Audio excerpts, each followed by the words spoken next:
Hi, I'm Davis. And I'm Andy. And we are the Game Grazers. Slowly chewing our way through games. Yes. Can you dig it? That's great. We're already getting ourselves in deep now. Yeah, I guess we kind of dug ourselves into a hole with that one. That's right, we sure did. What should I name this file? Never ask me to name characters, because it's always inappropriate. It's always inappropriate. Yeah. But if you're asking, why not Dung Heap? That's equally respectable and totally nasty. Alright, this is Adventures of Shovel Knight Dung Heap. Now, this is the latest, greatest version, right? I believe so. Okay. Yes. They just did a release, they released a whole bunch of additional content. Doing it the way they should do it. Yes. Instead of making it paid for DLC, just give us new content. Yes. Long ago, the lands were untamed and roamed by legendary adventurers. Of all heroes, none shone brighter than Shovel Knight and Shield Knight. But their travels together ended at the Tower of Fate, when a cursed amulet wrought a terrible magic. Stay a while and listen. When Shovel Knight awoke, the tower was sealed, and Shield Knight was gone. His spirit broken, a grieving Shovel Knight went into a life of solitude. Brought to you by Sean Connery.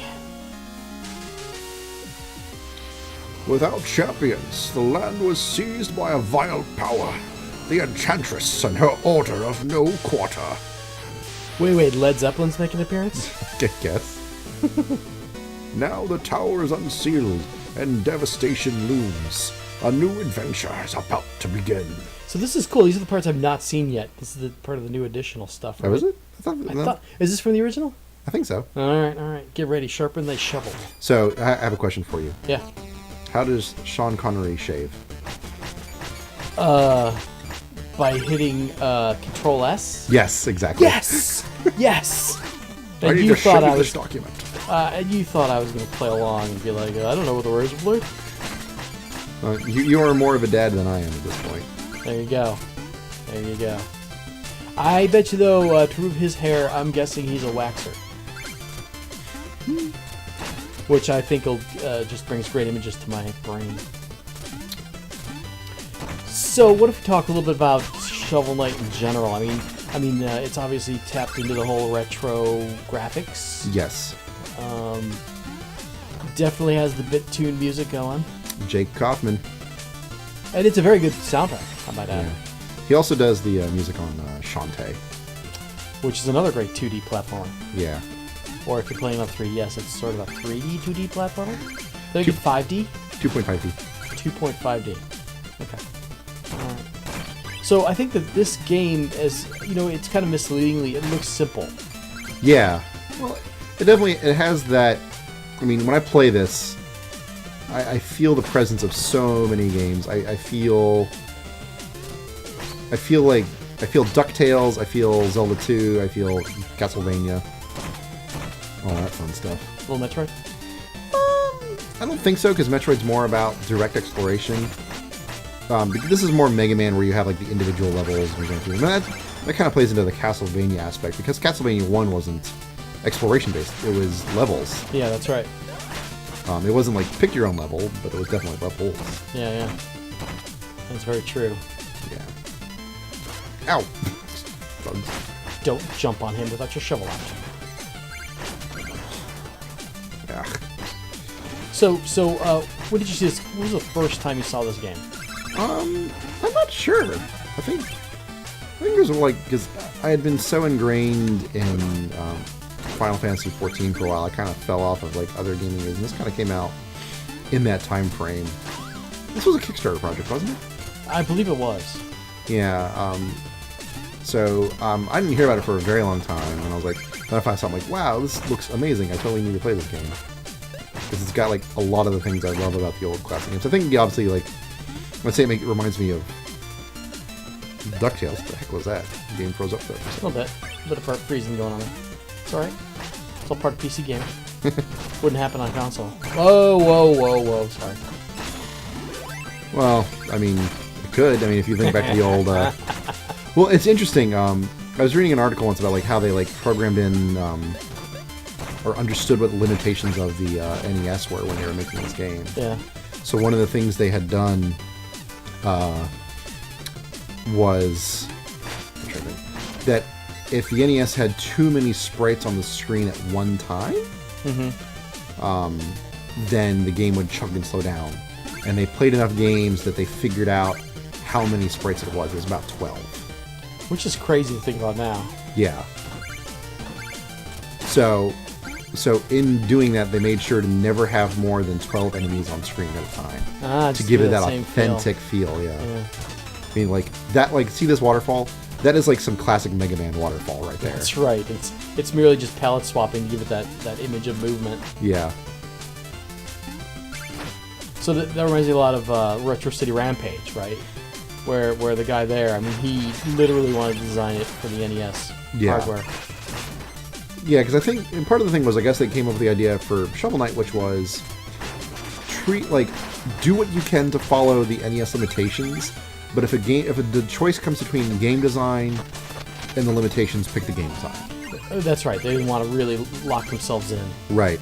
So one of the things that had happened, I think there's only 4 instances in the entire game where they used pixel colors that were not allowed on the NES. And because they had to do it for design purposes. But they still stuck true to like how many colors could be displayed on screen at the same time. Right. And they also treated it so treat like a nostalgic view of the NES. So you'll notice the background has parallax scrolling. Yeah. The NES could theoretically do that if you didn't have anything else in the way. Like with this black background, you could not do parallax on a NES. But if there was nothing below it, if there's nothing intersecting with it, you could totally pull it off. Right. I'm trying to remember if Ghosts and Goblins, didn't that have some parallax in the... I think there were like maybe 2 or 3 games in total that had parallax on the NES. And I know that the music is actually appropriately limited to a particular chip from that Konami used. I was going to ask that. So I know the music, the soundtrack certainly sounds like it's got those limitations, but I didn't know if ultimately... Oh, shit. No! If ultimately they actually followed the same guidelines. They did. So the music is actually probably the closest representation to anything NES here, because there's no artistic thing to have to get around with it. Yeah. It's like you can't... Because you're like, okay, we may be able to pull off more colors, we may be able to pull off certain other things. We're not doing Dolby Surround sound on this bad boy. Yeah. It's just kind of interesting, reading about that and learning what all the limitations, were. Well, and then to hear about, the ingenious ways they worked around them as well as they could. Yeah. And still considering I would still call them, works of art, even for their limitations. Yeah. Though Roger Ebert would not agree with me. Well, he's dead now, so. That's right, he is. Don't get me wrong, I like, Roger Ebert was pretty, as far as movies go, I think he was an intelligent guy and had his things right. But I guess, when you were part of the old guard, as it were.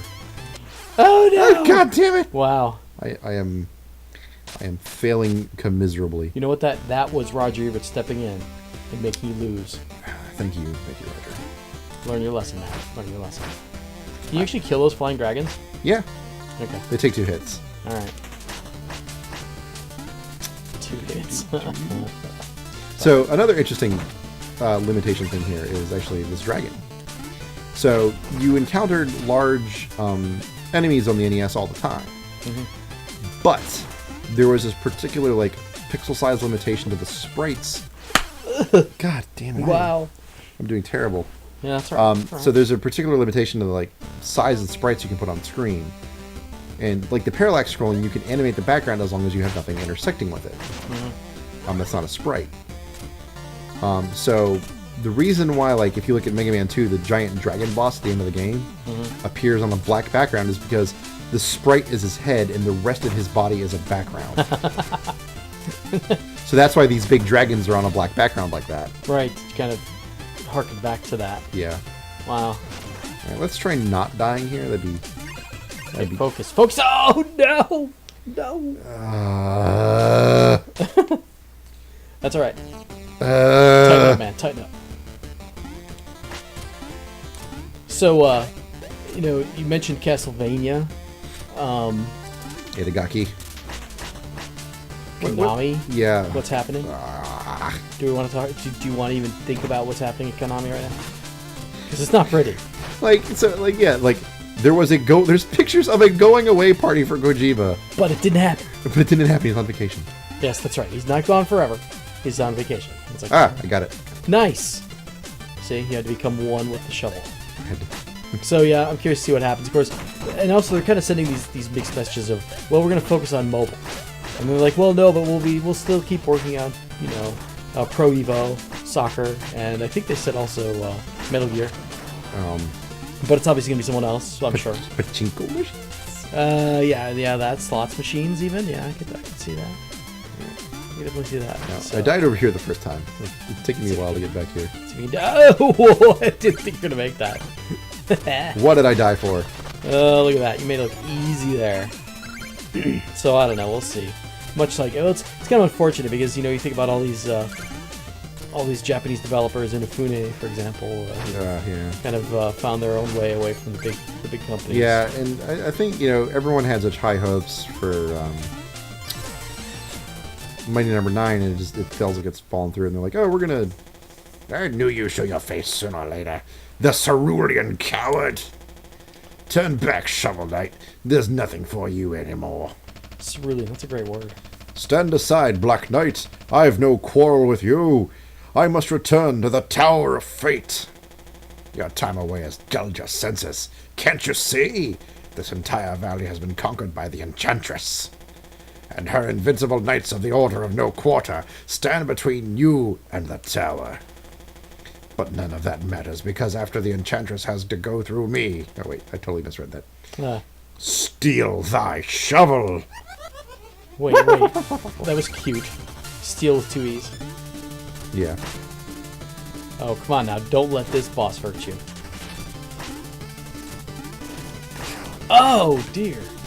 Oh, you can play a little, Ganondorf Reflecto with that. Okay. That was Using a shovel? Yes. Like a bat? Yes, that's what I thought. I don't think I did that when I fought this guy.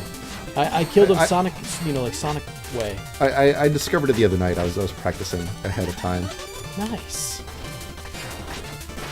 Of course, ties right into the baseball playoffs. You know, a little swinging, some swatting. I don't know, like I can never think about dying. I died. You know what's about to die too? What? We're getting close to the end of the show. Oh, I Do you guess. think you can finish him off? No. I think I will take him next time on All right. Grazers. All right, dig yourself out of this hole next time, okay?